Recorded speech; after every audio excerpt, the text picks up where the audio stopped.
In this video, I'm going to show you how to join Reddit if you were banned permanently. Now for this video, we're going to be discussing if you were site-wide banned. And in that instance, the main thing that you want to do first and foremost is to appeal the ban if you're able to.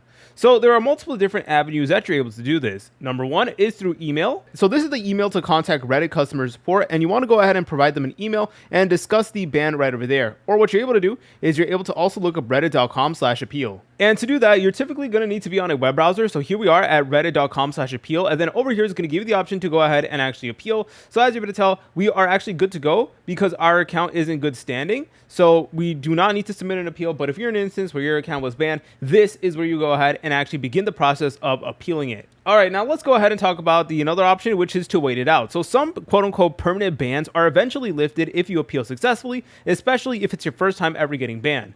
Now, what you could also try to do, and sometimes this doesn't always work, is to create an entire Reddit account entirely. So I know it's incredibly inconvenient, but what you're able to try is you're able to go ahead and log out of your current Reddit account, then create a new one and see if that fixes the issue. So if you guys found this video helpful, make sure to like and subscribe. I'll see you in the next video.